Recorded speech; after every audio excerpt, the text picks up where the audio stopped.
জীবনের মূল কষ্ট মায়ের প্রসব বেদনা,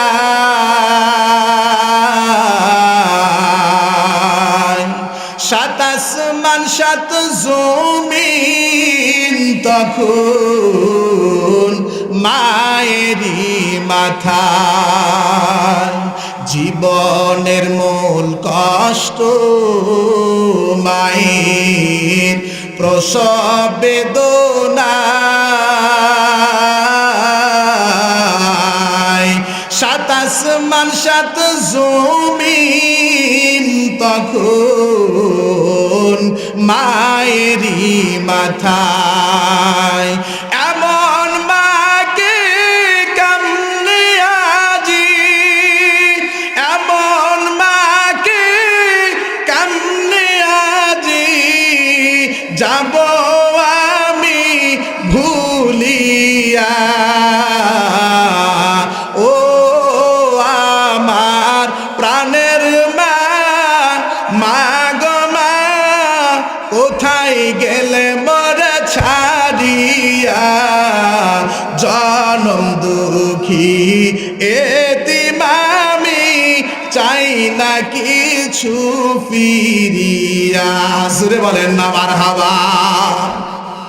আমি যখন ছিলাম আমার মায়েরই গোদারে, চলাফেরা করতেন যে মায় কত কষ্ট করে। আমি যখন ছিলাম আমার মায়েরই উদরে, চলাফেরা করতেন যে মায় কত কষ্ট করে। আমার সুন্দর মুখ দেখি মায়ের বৃথা যাই যে হাসায়া।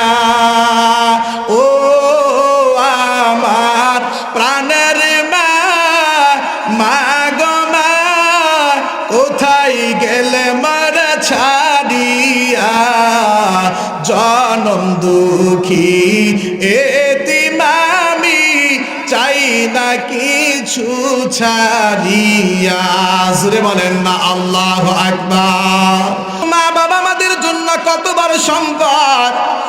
এজন্য মায়ার নবী রাহমাতুল লিল আলামিন বলেন, ওয়া কাদা রাব্বুকা আল্লা তা'বুদু ইল্লা ইয়্যাহু ওয়া বিল ওয়ালিদাইনি ইহসানা। জোরে বলেন না সুবহানাল্লাহ। আল্লাহ পাক রব্বুল আলামিন মহাগ্রন্থ কুরআনুল কারীমের ভিতরে দুনিয়ার মানুষদেরকে সম্বোধন করে জানিয়ে দিয়ে বলেন, আল্লাহর ইবাদত আর দাসত্বে গোলামি করার পরে যারা মা বাবাকে সম্মান করবা, ইজ্জত করবা, মা বাবাকে যারা খেদমত করবা, এরাই জমিনের ভিতরে আল্লাহ ওয়ালা হিসাবে আল্লাহ কবুল করে নিবে। পয়গম্বর সুলাইমান জামানার বড় একজন নবী। সুলাইমান নবীর নাম আমরা শুনেছি কি শুনে নাই? বাসুলাইমা দাদে মুলক সরওয়ারি, খিদমতে ও খাতে মাসদি ওয়াবরি। সুলাইমান নবীকে আল্লাহ পাক রব্বুল আলামিন ওহির মাধ্যম দিয়ে জানিয়ে দিলেন, এ সুলাইমান, সমুদ্র এলাকায় রওনা দাও, দেখো শুধু আমার নিয়ামত আর নিয়ামত। সুলাইমান নবী হাঁটি হাঁটি পা পা করে করে সমুদ্র এলাকায় রওনা দেয়। সমুদ্র এলাকায় রওনা দেওয়ার পর শুধু পানি আর পানি দেখে, নতুন কিছু নিদর্শন দেখতে পায় না। সুলাইমান নবী মালিকের দরবারে গায়বী ভাবে আওয়াজ তুলে বলে, দয়ার মালিক, সমুদ্রের ভিতরে আসতে বললেন, শুধু পানি দেখতে পাই, নতুন কিছু নিদর্শন দেখতে পাই না। সুলাইমান নবীকে আল্লাহ পাক রব্বুল আলামিন ওহির মাধ্যম দিয়ে জানিয়ে দেয়, এ সুলাইমান নবী, তোমার সাথে যে খাদেম রয়েছে আসিফ, এই আসিফ সহ তুমি সমুদ্রের পানির ভিতরে প্রবেশ করো, দেখো আমার কুদরতের নিশানা। সুলাইমান নবী খাদেম আসিফকে নিয়ে এবার হাঁটি হাঁটি পা পা করে করে সমুদ্র এলাকায় রওনা দেয়। সমুদ্র এলাকায় রওনা দেওয়ার পর সুলাইমান নবী দেখে সমুদ্রের ভিতরে 4 দেওয়াল বিশিষ্ট একটা ঘর দেখা যায়, চারদিকে 4টা দরজা, কোনো রকম পানি ঘরের ভিতরে প্রবেশ করে না, আর সেই ঘরটা ফাঁকা পড়িয়া নাই। আল্লাহর সুদর্শন যুবক আল্লাহ আল্লাহ জিকির করে। সুলাইমান নবী আশ্চর্য হয়ে যুবকের কাছে গিয়ে বলে, যুবক, দুনিয়ার জমিনে তুমি কি এমন আল্লাহর ইবাদত বন্দেগী করলা যেই কারণে আল্লাহ পাক রব্বুল আলামিন তোমাকে এত সুন্দর জায়গায় ইবাদতের জন্য নিযুক্ত করলো? এর নবীর উম্মতের দল, আল্লাহর গোলাম।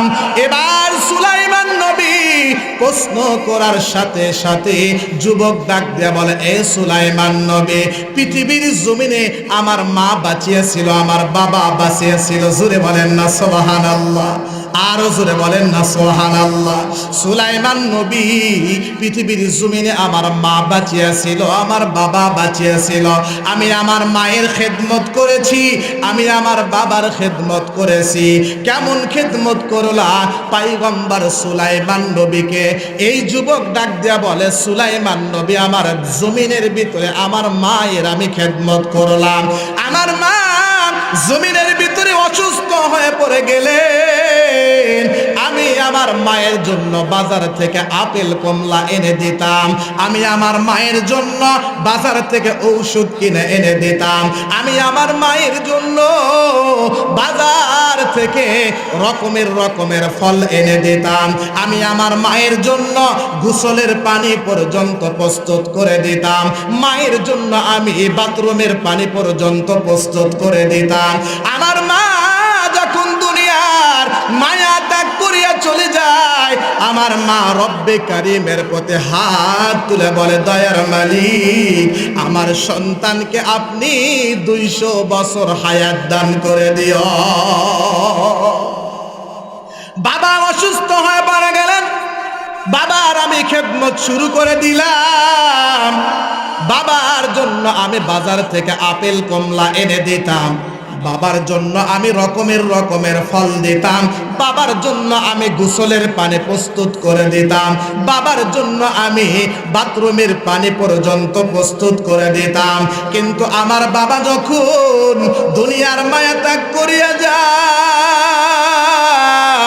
আমার বাবা মালিকের দরবারে অঝরে কান্না করে করে মালিকের দরবারে ফরিয়াদ করে, ও দয়ার মালিক, আমার সন্তান আমার খেদমত করেছে, আর আমি বাবা এত সন্তুষ্ট, আমি বাবা দোয়া করে গেলাম আমার সন্তানকে এমন একটা স্থানে ইবাদতের জন্য নিযুক্ত করে দিবা, দুনিয়ার কোনো মানুষ যেন আমার সন্তানকে দেখতে না পায়। সুলাইমান নবীকে যুবক ডাকতে বলে, সুলাইমান নবী, মা দোয়া করেছিল 200 বছর হায়াত দিবে মালিকের দরবারে, মালিক আমাকে 200 বছর হায়াত দিল, আর বাবা দোয়া করেছিল এমন একটা জায়গায় ইবাদতের জন্য বানাইবা, দুনিয়ার কোনো মানুষ যেন না দেখতে পায়। আজকে আল্লাহ আমাকে মায়ের দোয়া কবুল করেছে, বাবার দোয়া করেছে, আল্লাহ মা বাবার দোয়া কবুল করে করে দুনিয়ার জমিনে আমাকে ইজ্জতওয়ালা বানিয়ে দিয়েছে। মুসলমান ভাইরা রে আমার, সাহাবায়ে কিরাম রাদিয়াল্লাহু তাআলা আনহুরা নবী করিম সাল্লাল্লাহু আলাইহি ওয়াসাল্লামের এমন কথা উক্তি শোনার সাথে সাথে আশ্চর্য হয়ে গেলেন। ইয়া রাসূলুল্লাহ, ইয়া হাবিবাল্লাহ, দুনিয়ার জমিনে আমরা আবার জান্নাত পাবো কোথায়? আপনি তো আমাদেরকে বলতেন দুনিয়ার জমিনে আল্লাহর ইবাদত করবা, হাসরের ময়দানে তোমাদের জন্য আল্লাহ জান্নাতের নিয়ামত তৈরি করছে। ওগো নবীজি, দুনিয়াতে আবার আমরা কেমন করে জান্নাত পাইব? নবী আওয়াজ করে বলে, সাহাবায়ে কেরাম শুনিয়া নাও, দুনিয়ার জমিনে যেই জায়গায় দেখবা আল্লাহ আল্লাহ শব্দ উচ্চারণ হয়, জোরে আওয়াজ করে বলেন না আল্লাহু আকবার। যেই জায়গায় দেখবা আল্লাহ আল্লাহ উচ্চারণ হয়, আহলে হক উলামায়ে কিরামের আগমন হয়, কোরআনের আলোচনা হয়, হাদিসের আলোচনা হয়, ও সাহাবায়ে কেরাম শুনিয়া রাখো, দুনিয়ার জায়গায় সেটা জান্নাতের নিয়ামত দ্বারা আল্লাহ সাজিয়ে দেয়। এরা নবীর উম্মতের দল, আল্লাহর গোলাম, আল্লাহ আমাদেরকে এত বড় নিয়ামতের জায়গায় আল্লাহ কবুল করছেন রে যুবক। আল্লাহর কাছে বড় একটা তামান্না, বড় একটা আশা, আল্লাহ আমাদেরকে পারতো, আল্লাহ আমাদেরকে মানুষ না বানাইয়া গরু ভেড়া কুকুর বানাইতো, পারতো কি পারতো না? আল্লাহ ইচ্ছা করলে সব কিছু পারতো রে যুবক, কিন্তু আল্লাহ আমাদেরকে মায়া করে, যত্ন করে, মহাব্বত করে, ভালোবেসে এই পৃথিবীর জমিনে আল্লাহ পাক রব্বুল আলামিন আমাদেরকে মানুষ হিসাবে বানাইছেন। মানুষ হিসাবে বানায় ক্ষান্ত করে নাই, আখিরি নবীর উম্মত হিসাবে আল্লাহ কবুল করেছে। কেমন মায়ার নবী, কেমন রহমতের নবী। হাসরের ময়দানটা থর থর করে কাঁপা শুরু হয়ে যাবে। ওই কিয়ামতের ময়দানে মানুষ শুধু ইয়া নাফসি ইয়া নাফসি বলে চিৎকার করতে থাকবে। সমস্ত নবী রাসূলরা পর্যন্ত হাসরের ময়দানে ইয়া নাফসি ইয়া নাফসি বলে বলে কান্না শুরু করবে। এমন একটা কঠিন বিপদের মুহূর্তে মায়ার নবী আমার আপনার জন্য কান্না মাখা হৃদয় নিয়ে বলবে, ইয়া হাবলি উম্মতি, ইয়া হাবলি উম্মতি বলে বলে কান্না শুরু করবে রে যুবক। মায়ার নবী জানিয়ে দেয়া বলে, পৃথিবীর মানুষ শোনো শোনো, যারা আমি রসুলকে ভালোবাসবা, আমার মোহাব্বত যাদের অন্তরে আনবা, রসুলের আদর্শের জীবন নিয়ে যারা দুনিয়ার জমিনে চলবা, আল্লাহর রসুলের আদর্শ নিয়ে নিয়ে এই জমিনের ভিতরে যারা চলবা, মায়ার নবী বলেন ওই হাসরের ময়দানে আল্লাহ পাক রব্বুল আলামিন কাহার নামে একটা আওয়াজ দেবে। হাসরের ময়দানটা থর থর করে কাঁপা শুরু হয়ে যাবে। মায়ার নবী বলে, সমস্ত নবী রাসূলরা ইয়া নাফসি বলে চিৎকার করতে থাকবে। সমস্ত মানুষেরা ওই কঠিন বিপদের দিন পেরেশানি আর পেরেশানি, সন্তান মাকে চিনবে না, মা তার সন্তানকে চিনবে না। মায়ার নবী বলেন, এমন একটা কঠিন বিপদের ময়দানে আমি আল্লাহর আদালতে সিজদায় পড়ে পড়ে মালিকের দরবারে ডাক দিয়া বলবো, আল্লাহ আমার উম্মতদেরকে জান্নাতে না দেওয়া পর্যন্ত আমি নবী জান্নাতে যেতে রাজি না।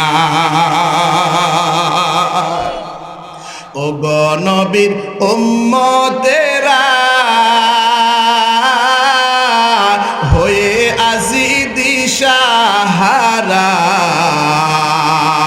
কোরআন হাদিসের চলো যখন যাহা চাই মনে, নবী বিনে কে তোরাবে ফুলসিরাত মিজানে, নবী বিনে কে তোরাবে ফুলসিরাত মিজানে। চলো চলো চলো নবী, চলো নবীর সন্ধানে, নবী বিনে কে তোরাবে ফুলসিরাত মিজানে। জোরে আওয়াজ তুলে বলেন না মারহাবা। নবী আমাদের জন্য সুপারিশ করবে যদি রসুলের আদর্শ আর সিরাত আমাদের ভিতরে থাকে। কথা বলেন ঠিক না ঠিক? আমরা আখিরি নবীর উম্মত হিসেবে দুনিয়াতে আসছি, এটা আমাদের আনন্দ। কথা বলেন ঠিক না ঠিক? রসুল আকরাম সাল্লাল্লাহু আলাইহি ওয়াসাল্লামের দরবারে নবী রাসূলরা পর্যন্ত সুপারিশ করতো, আল্লাহর রসুল আমাদেরকে যদি নবী না বানায়, যদি আপনার উম্মত বানাইতো, আমাদের জীবনটা হতো উজ্জ্বলময়। আওয়াজ তুলে বলেন না সুবহানাল্লাহ। সম্মানিত উপস্থিতি, আমি মহাগ্রন্থ কোরআনুল কারীম থেকে একটি আয়াত, রসুল আকরাম সাল্লাল্লাহু আলাইহি ওয়াসাল্লামের অগণিত বাণী, অগণিত হাদিসের ভিতর থেকে ছোট্ট একটা হাদিসের অংশ পড়েছি। তরজমাতুল কোরআনুল ভিতরে আল্লাহ পাক রব্বুল আলামিন বলেন, আলিফ লাম মিম যালিকাল কিতাবু লা রাইবা ফীহি হুদাল লিল মুত্তাকিন। জোরে আওয়াজ তুলে বলেন না সুবহানাল্লাহ।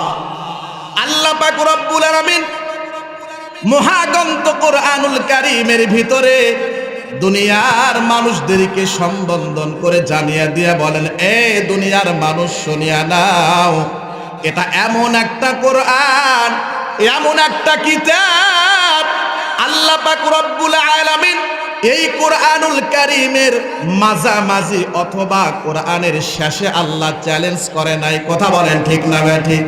আল্লাহ কোরআনের শুরুতে দুনিয়ার মানুষদেরকে চ্যালেঞ্জ করে জানিয়ে দিয়ে বলেন, এ পৃথিবীর মানুষ, চিন্তা করো না, তোমরা পেরেশানি করো না, এমন একটা গ্রন্থ কোরআন এই জমিনের ভিতরে আমি আল্লাহ পাক রব্বুল আলামিন নবীর উপর প্রেরণ করলাম।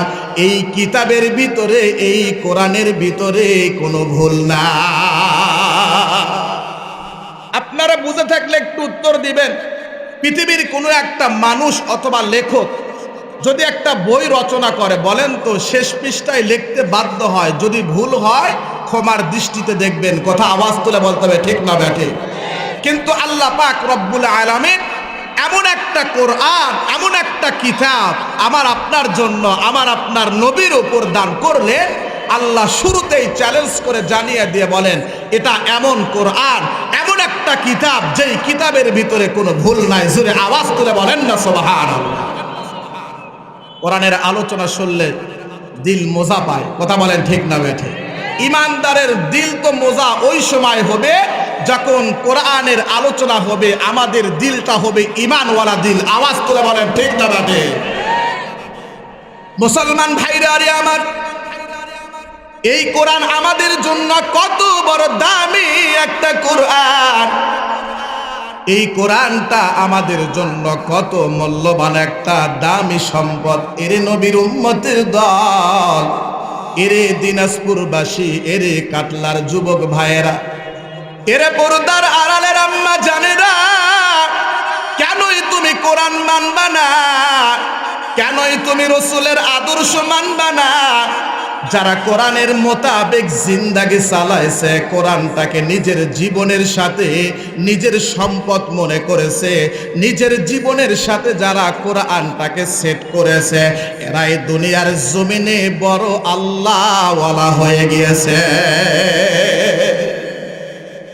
কোরআনের জন্য মায়ার নবী রহমাতুল লিল আলামিন মক্কার জমিনে 13টা বছর তাওহীদের দাওয়াত দিয়েছে। আবু জেহেল, উতবা, সাইবা, কাফির বেঈমানদেরকে মায়ার নবী রহমাতুল লিল আলামিন যখন কোরআনের দাওয়াত দেওয়ার জন্য রওনা দেয়, মায়ার নবী রহমাতুল লিল আলামিন। এই কোরআনের দাওয়াত মক্কার জমিনে অলিতে গলিতে ঘুরে ঘুরে কষ্ট করে করে তাওহীদের দাওয়াত যখন দেওয়া শুরু করলো, এক পর্যায়ে দেখা যায় মায়ার নবীর কোরআনের তালিম পেয়ে পেয়ে, আদর্শ পেয়ে, মায়ার নবীর আদর্শ পেয়ে পেয়ে আবু বকর ওসমান রাদিয়াল্লাহু তাআলা আনহু ইসলামের জন্য আল্লাহ কবুল করে না। কাফির বেঈমানরা সহ্য করতে পারল না। আবু জেহেল, উতবা, সাইবা, কাফের বেঈমানরা নবীকে নির্মম ভাবে জুলুম, অত্যাচার, কষ্ট দেওয়া শুরু করলো। এরে নবীর উম্মতের দল, কোরআনের জন্য মায়ার নবী রহমাতুল লিল আলামিন এত কষ্ট করেছেন রে যুবক। তায়েফের ময়দানে মায়ার নবী রহমাতুল লিল আলামিন কোরআনের দাওয়াত নিয়ে চলে গেলেন। এই তায়েফবাসীরা এত কষ্ট মায়ার নবীর উপর নির্মম ভাবে জুলুম আর অত্যাচার শুরু করে দিল। মায়ার নবী রহমাতুল লিল আলামিন দু চোখ ভরে অঝোর ঝরে কান্না করে করে মালিকের দরবারে হাত তুলে বলে, আল্লাহ, কোরআনের দাওয়াত এই তায়েফের বাসীর কাছে আমি তাওহীদের দাওয়াত দিতে আসলাম। দেখো আল্লাহ, তায়েফবাসীরা আমাকে কত কষ্ট আর কত নির্মম ভাবে অত্যাচার শুরু করে দিয়েছে।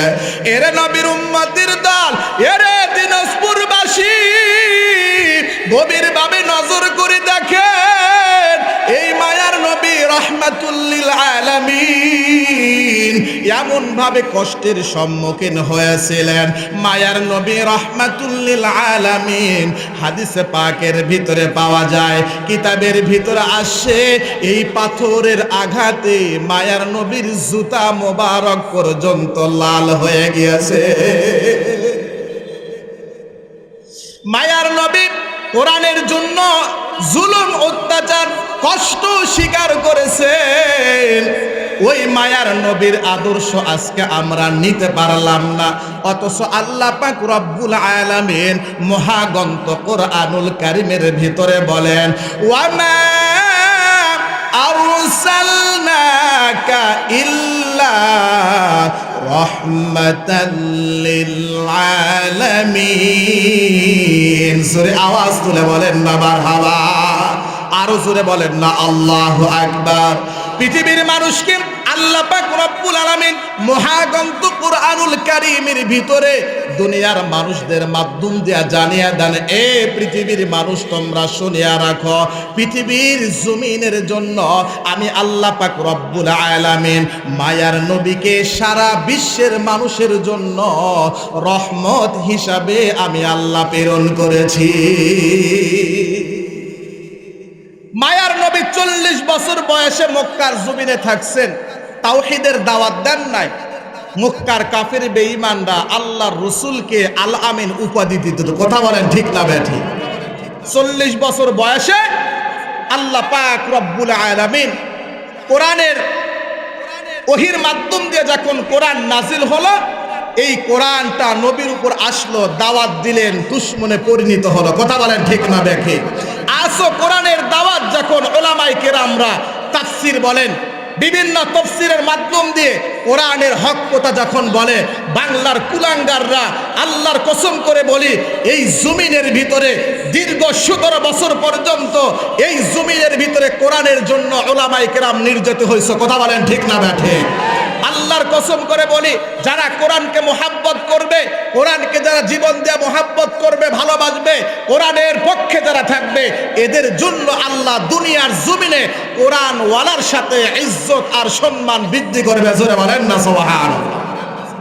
সম্মানিত উপস্থিতি, আজকে আমাদের কথা বলতে হবে উন্মুক্ত কথা বলতে হবে। উলামায়ে কেরামরা কষ্ট করেছেন এই কোরআনের জন্য। নবী দিনের পর দিন, রাতের পর রাত কষ্ট করে করে দিনটাকে ইসলামের জন্য কবুল করছেন। কথা বলেন ঠিক না বেঠিক? মুসলমান ভাইরা রে আমার, আমরা তো নবীকে মোহাব্বত করতে পারি না, সাহাবায়ে কেরাম রাদিয়াল্লাহু তাআলা আনহুরা নবীজিকে এত মহব্বত আর এত ভালোবাসতো। ইতিহাস সকলের জানা, মায়ার নবী রহমাতুল লিল আলামিন মক্কার অলিতে গলিতে তাওহীদের দাওয়াত দেওয়ার জন্য যখন ইসলামের দাওয়াত দেওয়া শুরু করে দিলেন, কাফের বেঈমানরা নবীজিকে অত্যাচার আর জুলুম, এত নির্যাতন শুরু করে দিল, সাহাবায়ে কেরামদের উপর অত্যাচার জুলুম শুরু করে দিল। মায়ার নবী রহমাতুল লিল আলামিন রব্বে কারীমের প্রতি ফরিয়াদ জানাইলেন, ও দয়ার মালিক, ইসলামের দাওয়াত এই মক্কার জমিনে দেওয়ার কারণে কাফির বেঈমানরা আমাকে অত্যাচার শুরু করে দিয়েছে, আমাকে জুলুমের সামনে চালাইছে। ও দয়ার মালিক, আপনি আমার জন্য, ইসলামের জন্য বিজয় লাভ করে দাও। মায়ার নবী রহমাতুল লিল আলামিনকে সাহাবায়ে কেরামরা কেমন ভালোবাসতো আর কেমন মোহাব্বত করতো, এই জীবনী বোঝানোর জন্য আপনাদের সামনে ওয়াকিয়াটা বলে যায়। মায়ার নবীকে আল্লাহ পাক রব্বুল আলামিন ওহির মাধ্যম দিয়ে জানিয়ে দিলেন, ও দয়ার মালিক, আল্লাহ জানিয়ে দিয়ে বলেন, নবীজি ওহির মাধ্যম দিয়ে আল্লাহ জানিয়ে দিয়ে বলেন, ও নবীজি, হিজরতের জন্য প্রস্তুত গ্রহণ করেন, হিজরতের জন্য প্রস্তুত গ্রহণ করেন। এই মক্কার জমিনে আর তাওহীদের দাওয়াত দেওয়ার প্রয়োজন না। মায়ার নবীকে সাহাবায়ে কিরাম রাদিয়াল্লাহু তাআলা আনহুরা নিজের জীবনটা দিয়ে মোহাব্বত আর ভালোবাসত। রে যুবক, আজকে আমরা রসুলকে মোহাব্বত করতে পারি না, রসুলের আদর্শ আমাদের জীবনের সাথে সেট করতে পারি না। মায়ার নবীকে সাহাবায়ে কিরাম রাদিয়াল্লাহু তাআলা আনহুরা কেমন মায়া আর মোহাব্বত করত। রে যুবক, হযরত আবু বকর রাদিয়াল্লাহু তাআলা আনহুকে মায়ার নবী রাহমাতুল লিল আলামিন একদিন গুনগুন আওয়াজ করে বলে, আবু বকর, হিজরতের জন্য মক্কার জমিনটা ত্যাগ করিয়া মদিনার পথে রওনা হতে হবে। তুমি হবে আমার হিজরতের সাথী, হিজরতের সাথী। মায়ার নবীর এমন উক্তি আর কথা শুনে আবু বকর রাদিয়াল্লাহু তাআলা আনহু আর কোনোদিন বিছানায় ঘুমায় না। এরে নবীর উম্মতের দল, আল্লাহর গোলাম, এ যুবক, এরে বৃদ্ধ বাবাজি, এরে পর্দার আড়ালের আম্মা জানেরা, কেন এই নবীকে ভালোবাসবা না, কেন এই নবীকে মোহাব্বত করবা না? আবু বকর রাদিয়াল্লাহু তাআলা আনহু নবীজিকে কেমন মোহাব্বত আর কেমন ভালোবাসতো। হিজরতের রাত, গভীর রজনীতে মায়ার নবী হাঁটি হাঁটি পা পা করে করে আবু বকরের হুজরাখানায় রওনা দেয়। আবু বকরের দরজার সামনে গিয়ে টক টক করে যখন আওয়াজ দেয়, গভীর রজনীতে সবাই ঘুমায়, এমন একটা মুহূর্তে মায়ার নবীর এক আওয়াজের সাথে সাথে ভিতর থেকে আওয়াজ আসে, লাব্বাইক ইয়া রাসূলুল্লাহ, ইয়া হাবিবাল্লাহ। জোরে বলেন না মারহাবা। মায়ার নবী এমন আওয়াজ পাওয়ার পর আওয়াজ তুলে বলে, আবু বকর, কি ব্যাপার? এত গভীর রজনীতে কি ব্যাপার? আপনি কি ঘুমান নাই? এত গভীর রজনীতে আমি একবার আপনাকে আওয়াজ দিলাম, ভিতর থেকে লাব্বাইক ইয়া রাসূলুল্লাহ বললেন, আপনি কি ঘুমান নাই? মায়ার নবীর প্রশ্নের উত্তরে আবু বকর ডাক দেয়া বলে, নবী, আপনি বেশ কিছুদিন পূর্বে আপনি আমার কানে কানে গুনগুন গুন আওয়াজ করে বলেছিলেন, মক্কার কাফির বেঈমানরা আর মক্কাতে আমাকে তাওহীদের দাওয়াত দিতে দিবে না, দিবে না, হিজরতের জন্য রওনা দিতে হবে। ও দয়ার নবী, সেদিন থেকে আমি আবু বকর আর ঘুমাই না। কেন আবু বকর তুমি ঘুমাও না কেন? মায়ার নবীর প্রশ্নের উত্তরে আবু বকর হাউমাউ করে কান্না মাখা হৃদয় নিয়ে বলে, ও দয়ার নবীজি, গভীর রজনীতে আপনি হিজরতের জন্য আমার বাড়ির সামনে আসবেন, আমাকে ডাক দিবেন। যদি আমি আবু বকর ঘুমিয়ে যায়, কাফের বেঈমানরা আপনাকে হত্যা করে দিবে, হত্যা করে দিবে। ও নবী, আমি তো আপনাকে আমার সন্তান থেকে, আমার স্ত্রী বাল বাচ্চা থেকে, নিজের জীবন থেকে আপনাকে মহাব্বত করি। আমি জানি কাফের বেঈমানরা যদি দেখে আপনি হিজরতের জন্য রওনা দিয়েছেন, কাফের বেঈমানরা জানলে আপনাকে হত্যা করে দিবে। ও নবীজি, আমি জানি আপনি আমাকে গভীর রজনীতে ডাকবেন। আর আবু বকর বলে, আবু বকর ডাক দেয়া বলে, নবীজি আমি তো ঘুমাই না, নজর করে দেখেন আমার মেয়ে পর্যন্ত ঘুমায় না। জোরে বলেন না মারহাবা। ও নবীজি তাকিয়া দেখেন আমার মেয়ে পর্যন্ত ঘুমায় না। কারণ কি আবু বকর, আপনার মেয়ে কেন ঘুমায় না? নজর করে দেখে সত্যি আবু বকরের মেয়ে পর্যন্ত ঘুমায় না। আবু বকরকে ডাক দিয়ে বলে, কি ব্যাপার আবু বকর, আপনার মেয়ে কেন ঘুমায় না? মায়ার নবীর প্রশ্নের উত্তরে আবু বকর ডাক দেয়া বলে, নবীজি আপনি মক্কার জমিন থেকে দূরের পথে রওনা দেবেন, হিজরতের জন্য মদিনার পথে যাত্রা দিবেন। এই গভীর রজনীতে আপনার পেটে বড় ক্ষুধা লাগবে। আপনি তো রহমতের নবী, আপনি তো রাহমাতুল লিল আলামিন, আপনার কষ্ট আমরা কেউ সহ্য করতে পারি না রে নবী। এজন্য আমার মেয়ে প্রতিটা রাত আপনার জন্য রুটি বানিয়ে নাস্তা তৈরি করে।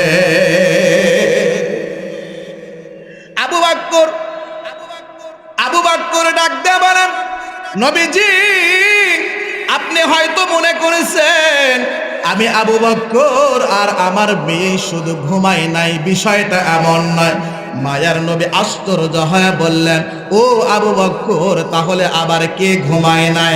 নজর করে দেখেন নবী, ওই যে উট পর্যন্ত আপনার জন্য ঘুমায় না। কেন আবু বকর? আবু বকর ডাকতে বলে, নবী আপনি মক্কার জমিন থেকে মদিনার পথে হাঁটি হাঁটি পা পা করে যাবেন, আপনার পায়ে বড় দুঃখ লাগবে, ব্যথা পাবেন, পা ফুলিয়া যাইবে। আমার উট সহ্য করতে পারবে না।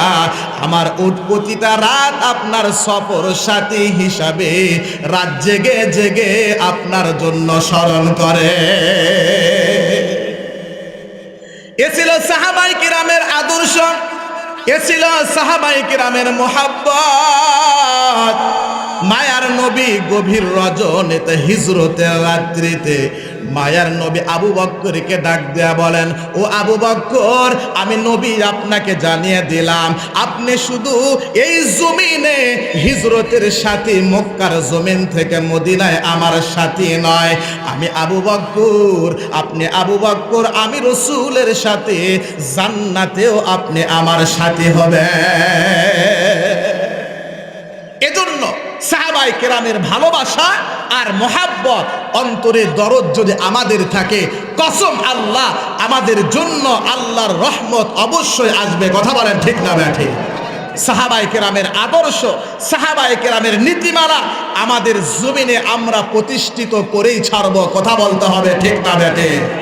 যতই আমাদের সামনে বিপদ আসুক, যতই স্কেনের দালালগুলো আমাদের সামনে ষড়যন্ত্র চালাক না কেন, যতই ষড়যন্ত্র চালাবে, ইসলামের জন্য আমরা ততই এগিয়ে যাব। পারবো না ইনশাআল্লাহ? দুহাত তুলে বলেন, পারবো না ইনশাআল্লাহ? লিল্লাহে তাকবীর, লিল্লাহে তাকবীর। আল্লাহ আমাদেরকে কোরআনের জন্য কবুল করেন, সকল বলে আল্লাহুম্মা আমিন। এই কোরআনের জন্য আমার আপনার নবী কষ্ট করছেন। কথা বলেন ঠিক না বেঠিক? সাহাবায়ে কেরাম রাদিয়াল্লাহু তাআলা আনহুরা নিজের জীবন দিয়ে, স্ত্রী বাল বাচ্চা সব কিছু ত্যাগ করিয়া নবীর জন্য জীবনটা দিয়েছেন। হুজুরে বলেন না সুবহানাল্লাহ। যারা কোরআনকে ভালোবাসবে, যারা রসুলকে ভালোবাসবেন, যারা আল্লাহর ঘর মসজিদকে ভালোবাসবেন, যারা দ্বীনি প্রতিষ্ঠান মাদ্রাসাগুলো ভালোবাসবেন, আল্লাহর নবী বলেন আল কুরআনু হুজ্জাতুল লাকা আও আলাইক, যারা কোরআনের সাথে থাকবে, কোরআনকে মোহাব্বত করবে, প্রতিষ্ঠানগুলোকে, ওলামাই কেরামদেরকে, হাফেজে কোরআনদেরকে মোহাব্বত করবে, হাসরের ময়দানে কোরআন তাদের জন্য সাক্ষী হয়ে নাজাত দান করবে। জোরে বলেন না সুবহানাল্লাহ।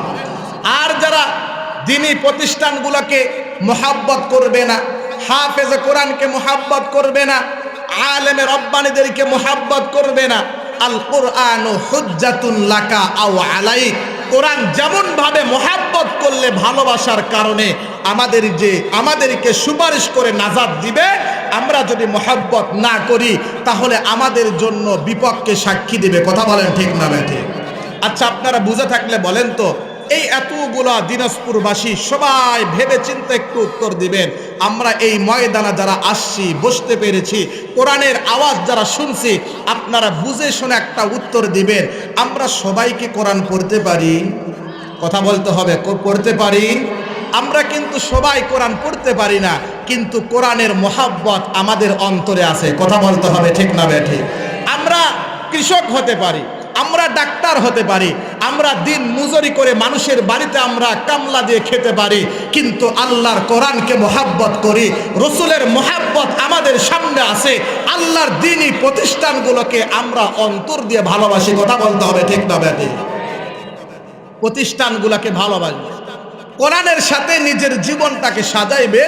কোরআন আমার আপনার জন্য নাজাতের উসিলা হয়ে এই কবরে, এই দুনিয়ার জমিনে, কবরের জমিনে, হাসরের ময়দানে আমার আপনার জন্য কোরআন নাজাতের উসিলা হয়ে যাবে। জোরে বলেন না সুবহানাল্লাহ। দিল্লির প্রান্তে একটা মহল্লার ভিতরে মানুষ মারা গেল, এক জৈনুক আল্লাহর বান্দা। সমাজটা ছিল মূর্খ সমাজ, কোরআনের শিক্ষা তাদের ভিতরে ছিল না, সবাই ছিল অশিক্ষিত, কোরআনের জ্ঞান গরিমা তাদের অন্তরে ছিল না। মুসলমান ভাইরা রে আমার, এরে দিনাজপুরবাসী, এরে পর্দার আড়ালের আম্মা জানেরা, এরে যুবক, এরে বৃদ্ধ বাবাজিরা, গভীরভাবে নজর করে শোনেন। কেনই কোরআনকে মোহাব্বত করবেন না? কেনই আপনি কোরআনের ভালোবাসা নিজের অন্তরে আনবেন না? যারাই কোরআনের মোহাব্বত করেছে তারাই দুনিয়াতে সম্মানওয়ালা হয়েছে। জোরে বলেন না সুবহানাল্লাহ। যারাই কোরআনকে মোহাব্বত করেছে তারাই দুনিয়ার জমিনে দামি দামি মানুষে পরিণত হয়ে গিয়েছে। এই কোরআনের শিক্ষা যারাই যাদের সন্তানদেরকে দিয়েছেন, ওই সন্তান আদর্শ সন্তান হিসাবে এই জমিনের ভিতরে প্রতিষ্ঠিত হয়েছে। ভারতের উত্তর প্রদেশের জৈনুক আল্লাহর এক বান্দা এক মহল্লার ভিতর থেকে চিরবিদায় নিয়ে চলে গেলেন। সমাজটা ছিল মূর্খ, সমাজটা ছিল মূর্খ। আল্লাহর বান্দা জমিনের মায়া ত্যাগ করিয়া পরকালে চলে গেলেন, সবাই পেরেশানিতে হয়ে গেলেন। আমরা তো মূর্খ মানুষ, আমাদের ভিতরে তো কোরআনের জ্ঞান নাই। কেমন করে জানাজার নামাজ আদায় করতে হবে, কেমন করে কাফন দাফন করতে হবে, এমন জ্ঞান গরিমা আমাদের সমাজের কারো নাই, কারো নাই। এর নবীর উম্মতের দল, আল্লাহর গোলাম, সমাজের মানুষেরা বড় বিপদে পড়ে গেলেন, বড় বিপদে পড়ে গেলেন। এক পর্যায়ে গ্রামের কিছু মাতব্বরদের পরামর্শ আনা যায়। গ্রামবাসীদেরকে ডাক দেয়া বললেন, এই গ্রামবাসী, আমরা তো মুসলমান, আমাদের মাইয়াতকে কাফন দাফন করতে হবে, জানাজার নামাজটা আদায় করতে হবে। আমরা গোসল করে খাটনিতে নিয়ে রাস্তার সামনে দাঁড়াই, একজন আলেম আসলে আলেমের মাধ্যম দিয়ে আমরা জানাজার নামাজটা আদায় করিয়া নিব। গ্রামের এই মাতব্বরদের পরামর্শ অনুযায়ী গ্রামের মানুষেরা এই জৈনুক আল্লাহর বান্দাকে গোসল করিয়া খাটনিতে তুলে হাঁটি হাঁটি পা পা করে করে রাস্তার দিকে, কবরস্থানের দিকে রওনা দেয়। এরে নবীর উম্মতের দল, আল্লাহর গোলাম, এরে যুবক, এরে বৃদ্ধ বাবাজি, এরে পর্দার আড়ালের আম্মা জানেরা, কোরআনকে ভালোবাসলে আল্লাহ জমিনের ভিতরে কেমন বড় দামি সম্পদ বানিয়ে দেয়।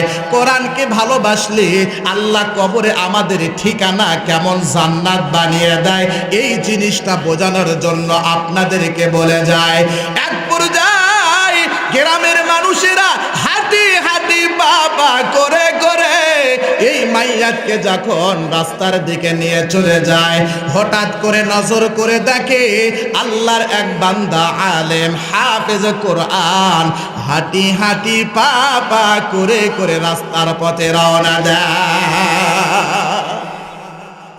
গ্রামের সমস্ত মানুষেরা এই হাফেজ আলেমকে ডাক দেয়া বলে, হুজুর, আমাদের সমাজটা বড় মূর্খ সমাজ। আমাদের সমাজের ভিতরে কোনো হাফেজ নাই, আলেম নাই, কোরআনের শিক্ষিত কোনো মানুষ নাই, কিন্তু আমরা কোরআনকে মহাব্বত করে ভালোবাসি। আমরা তো মুসলমান, আমাদের মুসলমানের নীতিমালা অনুসারে মাইয়াতকে কাফন দাফন করতে হবে, মাইয়াতকে জানাজার নামাজ আদায় করতে হবে, এই মাইয়াতকে কবরস্থ করতে হবে। আমরা তো মূর্খ, আমাদের সমাজ তো মূর্খ। আপনি যদি মাইয়াতের জানাজার নামাজটা আদায় করে দেন আমাদের জন্য উপকার হতো। হুজুর এক পর্যায়ে নিরুপায় হয়ে গ্রামবাসীদের এমন আপত্তিকর কথা শোনার পর জানাজার নামাজটা আদায় করে দিলেন। জানাজার নামাজ আদায় করার পর হুজুরকে আবার গ্রামবাসীরা পায়ে পড়ে গেলেন, হুজুর, এই মাইয়াতকে কেমন করে কবরে রাখতে হয় সেটাও তো আমরা জানি না, কারণ আমাদের সমাজটা মূর্খ সমাজ। এবার হুজুর নিরুপায় হয়ে ওই মাইয়াতকে যখন কাফন দাফন করে, হুজুর ছিল একজন সরকারি চাকরিজীবী, পকেটের ভিতরে অ্যাডমিশন কার্ড ছিল, দামি একটা কার্ড ছিল। এই অ্যাডমিশন কার্ডটি কবরের ভিতরে পড়ে যায়। এক পর্যায়ে হুজুর বুঝতে পারে না, টের পায় না, হুজুর হাঁটি হাঁটি পা পা করে করে নিজের কর্মস্থলের দিকে রওনা দেয়। হুজুর কর্মস্থানের দিকে রওনা দেয়। হুজুরটা ছিল সরকারি চাকরিজীবী। হুজুর পকেটের ভিতরে নজর করে দেখে অ্যাডমিশন কার্ডটি নাই। এবার হুজুর বড় পেরেশানিতে পড়ে গেলেন, এই চাকরির মাধ্যম দিয়ে আমার সন্তান, স্ত্রী, বাল বাচ্চার সংসার চলে, বড় পেরেশানিতে পড়ে গেলেন। এবার হুজুর হঠাৎ করে গভীর চিন্তা ভাবনা করিয়া মনে মনে একটা তাকাজা আনলেন, মনে মনে একটা চিন্তা ভাবনা করলেন, ওই মাইয়াতকে যখন আমি কবরস্থ করলাম, সম্ভবত ওই কবরের ভিতরে আমার অ্যাডমিশন কার্ডটি পড়িয়া গিয়েছে। এর নবীর উম্মতের দল, আল্লাহর গোলাম, এক পর্যায়ে হুজুর হাঁটি হাঁটি পা পা করে করে রওনা দিয়েছে ওই গ্রামবাসীর কাছে, মহল্লাবাসীর কাছে। গ্রামবাসীর কাছে ওই হুজুর গিয়া বলে, এ মহল্লাবাসী, এই অল্প সময়ে তোমাদের যে মাইয়াতকে কবরস্থ করলাম, আমার একটা দামি সম্পদ পাই না, সরকারি অ্যাডমিশন কার্ড ছাড়া তো আমার চাকরি থাকবে না।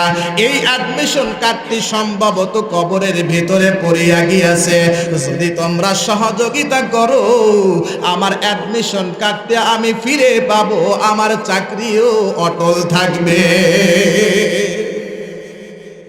এরে নবীর উম্মতের দল, আল্লাহর গোলাম, হুজুরের এমন আপত্তিকর কথা শোনার পর গ্রামবাসীরা বলে, হুজুর, এত বড় বিপদ থেকে আপনি আমাদেরকে উদ্ধার করলেন, আমরা কেন আপনার সাথে আমরা কবরস্থলে যাইব না? চলেন, রওনা দেন, কবরের পথে রওনা দেন। এবার হুজুর গ্রামবাসীদেরকে নিয়ে কবরের দিকে রওনা দেয়। গ্রামবাসীরা হুজুরকে নিয়ে কবরের পথে রওনা দেয়। হুজুর এক পর্যায়ে কবরের বাঁশগুলো যখন তোলা শুরু করেছে, আল্লাহর কসম করে বলি, ওই কবরের ভিতর থেকে জান্নাতি সুঘ্রাণ জমিনে আসে। জোরে আওয়াজ তুলে বলেন না সুবহানাল্লাহ। এরে নবীর উম্মতের দল, আল্লাহর গোলাম, হুজুর এক পর্যায়ে আশ্চর্য হয়ে গেলেন, কি ব্যাপার, সমাজটা ছিল মূর্খ সমাজ। এই সমাজের ভিতরে আল্লাহর এই বান্দা দুনিয়ার মায়া ত্যাগ করিয়া কবরে চলে গেলেন।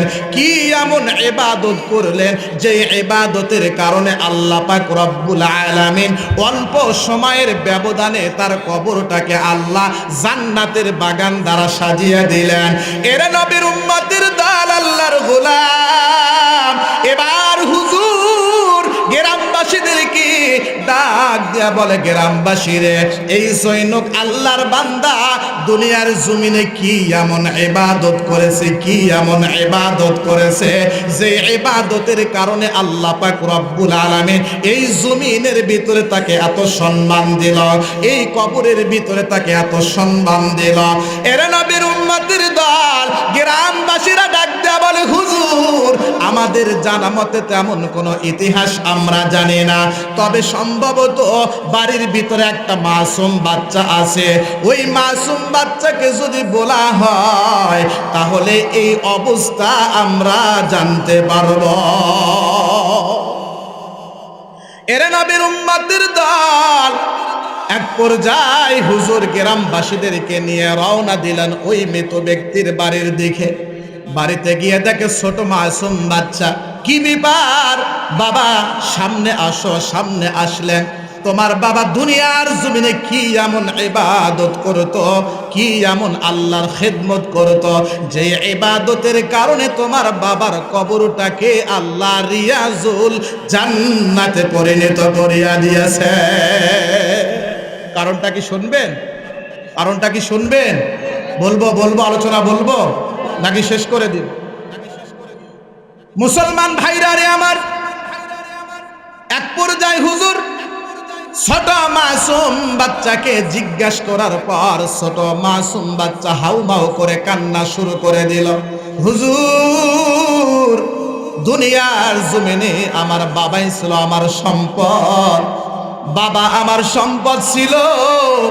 এই জমিনের ভিতরে যার মা নাই, যার বাবা নাই, এর নবীর উম্মতের দল, এর যুবক, এরে পর্দার আড়ালের আম্মা জানেরা, যার মা নাই, যার বাবা নাই, পৃথিবীর জমিনে বুঝে মা হারা বাবা হারা কত যন্ত্রণা। ছোট মাসুম বাচ্চা এবার ডাক দে বলে, হুজুর আমার বাবা এই দুনিয়ার জমিনে আমার বড় সম্পদ ছিল, দামি সম্পদ। আমার বাবা একজন গরিব মানুষ ছিল, মানুষের বাড়িতে বাড়িতে কর্ম করত, কাজকর্ম করে খাইত। কিন্তু হুজুর আমার বাবার একটা আদত ছিল, একটা অভ্যাস ছিল। কি আদত, কি অভ্যাস ছিল বলিয়া দাও। এবার ছোট মাসুম বাচ্চা ডাক দেয়া বলে, হুজুর সুবহে সাদিকের সময় মুয়াজ্জিন সাহেব যখন আসসালাতু খায়রুম মিনান নাওম বলে বলে যখন মাইকে যখন আওয়াজ তুলে দিত, আমার বাবাকে আমি লক্ষ্য করে দেখি, আমার বাবা ঘুম থেকে জাগ্রত হইত। ঘুম থেকে জাগ্রত হওয়ার পর আমার বাবাকে আমি লক্ষ্য করে দেখি, আমার বাবা ওযু করার জন্য ওযুখানায় যাইত। জোরে বলেন না মারহাবা। আমার বাবাকে আমি লক্ষ্য করে দেখি হুজুর ওযু করার স্থানে গিয়ে ওযু করার পর আমি লক্ষ্য করে দেখি আমার বাবা ওযু করে আসতো। আর আমার বাবা মূর্খ মানুষ ছিল, কোরআন পড়তে পারতো না হুজুর। আমার বাবা নামাজ পড়তে পারতো না, কিন্তু আমার বাবাকে আমি লক্ষ্য করে দেখি ওই ঘরের ভিতরে মহাগ্রন্থ কোরআনটা তক্তা থেকে পারতো আর সিনার সাথে নিত, আর দুহাত তুলে মালিকের দরবারে চোখের পানি ফালাইয়া বলতো, আল্লাহ এ কালাম সাচ হায়, এ আল্লাহ কা কালাম হায়।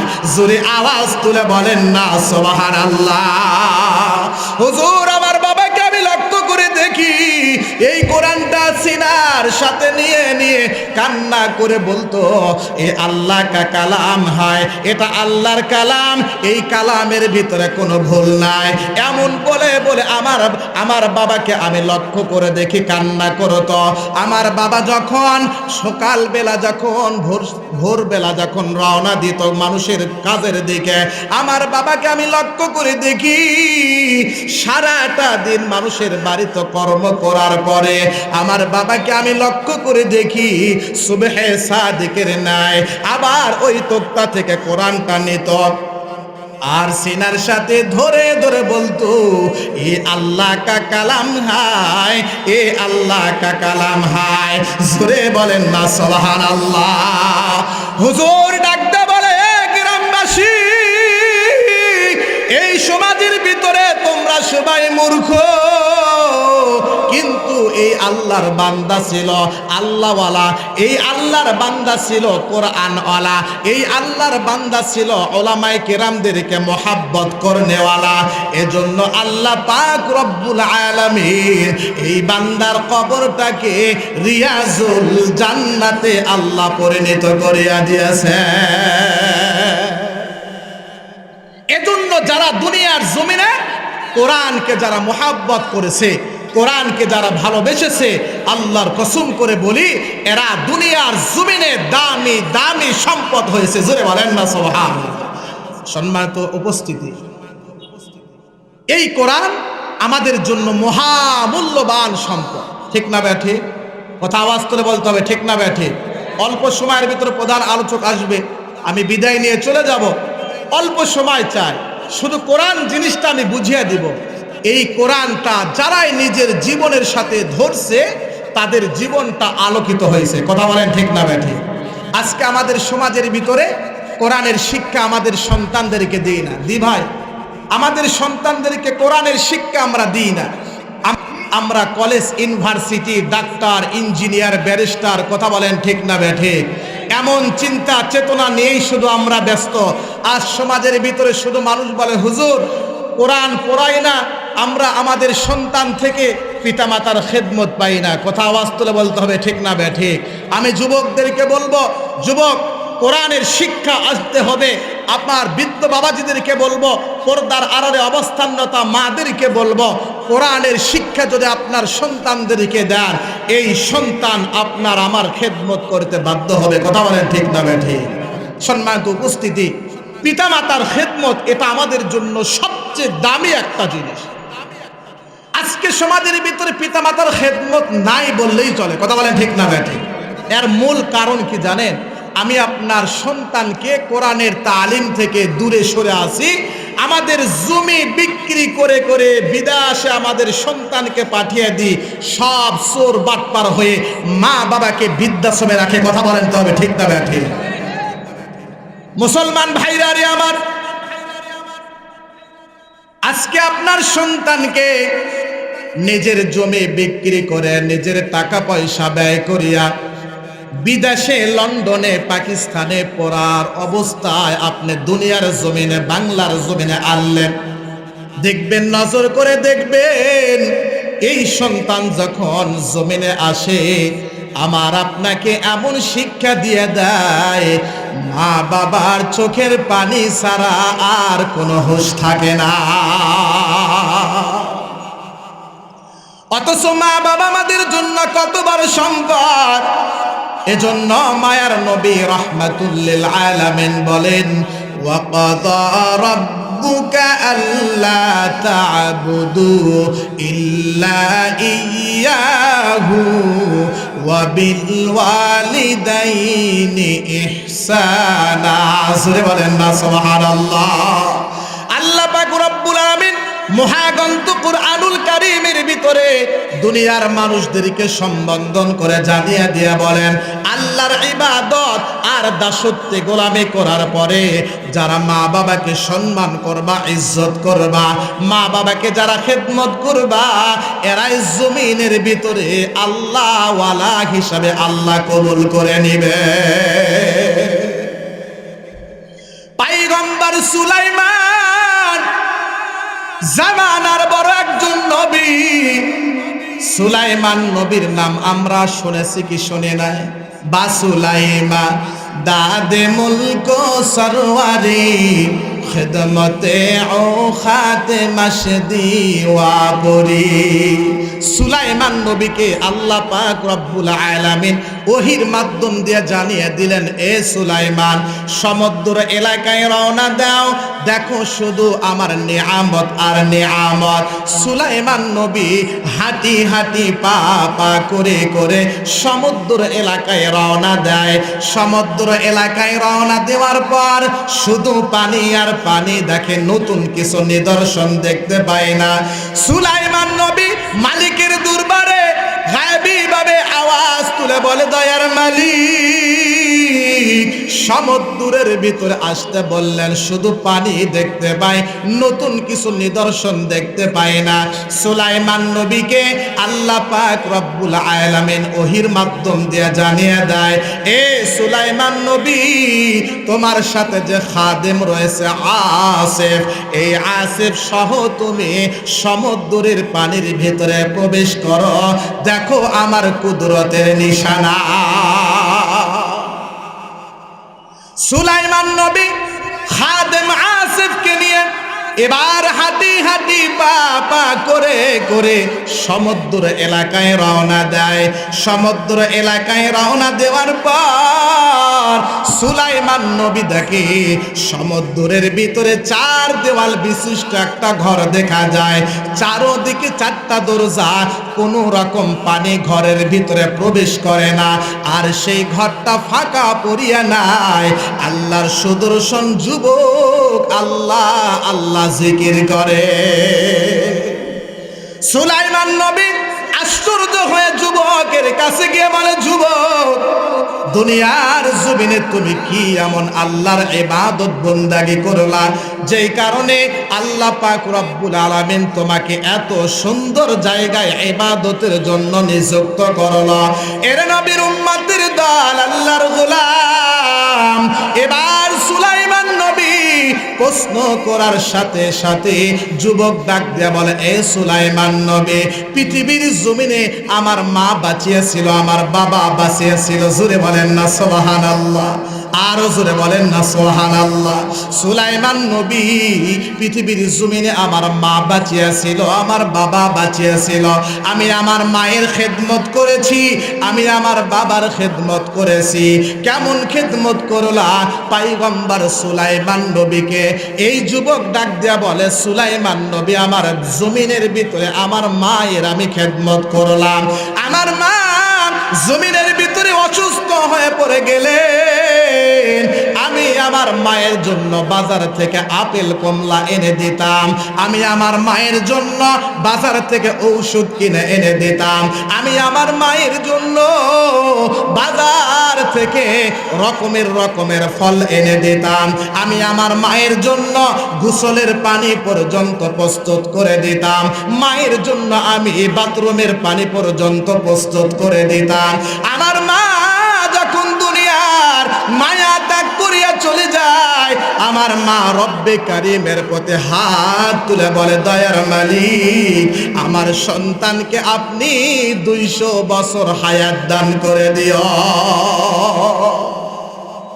বাবা অসুস্থ হয়ে পড়ে গেলেন, বাবার আমি খেদমত শুরু করে দিলাম, বাবার জন্য আমি বাজার থেকে আপেল কমলা এনে দিতাম, বাবার জন্য আমি রকমের রকমের ফল দিতাম, বাবার জন্য আমি গোসলের পানি প্রস্তুত করে দিতাম, বাবার জন্য আমি বাথরুমের পানি পর্যন্ত প্রস্তুত করে দিতাম।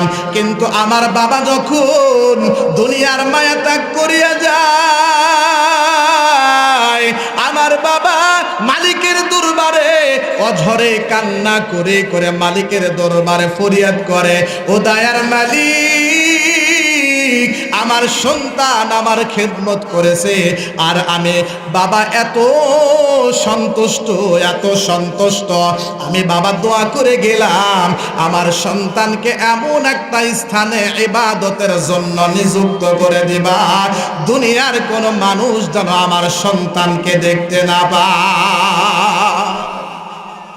সুলাইমান নবীকে যুবক ডাকতে বলে, সুলাইমান নবী মা দোয়া করেছিল 200 বছর হায়াত দিবে মালিকের দরবারে, মালিক আমাকে 200 বছর হায়াত দিল। আর বাবা দোয়া করেছিল এমন একটা জায়গায় ইবাদতের জন্য বানাইবা দুনিয়ার কোন মানুষ যেন না দেখতে পায়। আজকে আল্লাহ আমাকে মায়ের দোয়া কবুল করেছে, বাবার দোয়া করেছে। আল্লাহ মা বাবার দোয়া কবুল করে করে দুনিয়ার জমিনে আমাকে ইজ্জতওয়ালা বানিয়ে দিয়েছে। জীবনের মূল কষ্ট মায়ের প্রসব বেদনা,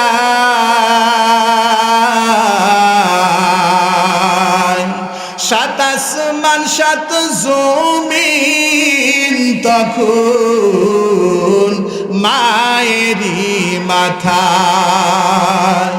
জীবনের মূল কষ্ট মায়ের প্রসব বেদনা,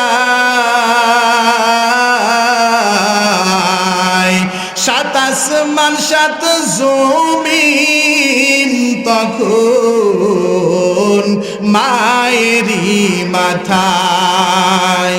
এমন মাকে কেমনে আজি, এমন মাকে কেমনে আজি যাব আমি ভুলিয়া। ও আমার প্রাণের মা, মা গো মা কোথায় গেলে মোরে ছাড়িয়া। জনম দুঃখী এতিম আমি, চাই না কিছু ফিরিয়া। সুরে বলেন না মারহাবা। আমি যখন ছিলাম আমার মায়েরই গোদারে, চলাফেরা করতেন যে মায় কত কষ্ট করে। আমি যখন ছিলাম আমার মায়েরই উদরে, চলাফেরা করতেন যে মায় কত কষ্ট করে। আমার সুন্দর মুখ দেখি মায়ের বৃথা যাই যে হাসায়া। ও আমার প্রাণের মা, মা গো মা কোথায় গেলে মারা ছাড়িয়া। জনম দুঃখী এতিম আমি, চাই না কিছু ছাড়িয়া। জোরে বলেন না আল্লাহু আকবার। এরে নবীর উম্মতের দল, আল্লাহর গোলাম, এজন্য আপনাদের হাতে ধরে পায়ে ধরে একটা কথাই বলবো, সন্তানদেরকে কোরআনের তালিম দান, কোরআনের শিক্ষা দিবেন, কোরআনের সাথে নিজের সন্তানকে লাগিয়ে দিবেন। এই সন্তান আপনার খেদমত করতে বাধ্য হবে। আজকে আমাদের সন্তানদেরকে কোরআনের শিক্ষা নাই, ইসলামের সাথে আমাদের সন্তানকে যুক্ত করি না, আমাদের সন্তানদেরকে যুক্ত করি ক্যাসিনোর সাথে। কথা বলতে হবে, ঠিক না ঠিক? দুনিয়ার মদ, গাঁজা, ইয়াবা, বিভিন্ন কিছুর নিশাখোরদের সাথে আমার আপনার সন্তানদেরকে লাগিয়ে দিয়েছে। এই সন্তান আপনাকে ঝাঁটা পিটা করেন, এটাই তো আপনার কপাল। কথা বলেন, ঠিক না ঠিক? আপনার সন্তানকে যদি আপনি কোরআনের তালিম দেন, কোরআনের শিক্ষা দেন, এই সন্তান আমার আপনার জন্য খেদমত করবে, ইসলামের জন্য কায়েম করবেন। সকলে বলে আল্লাহুম্মা আমিন।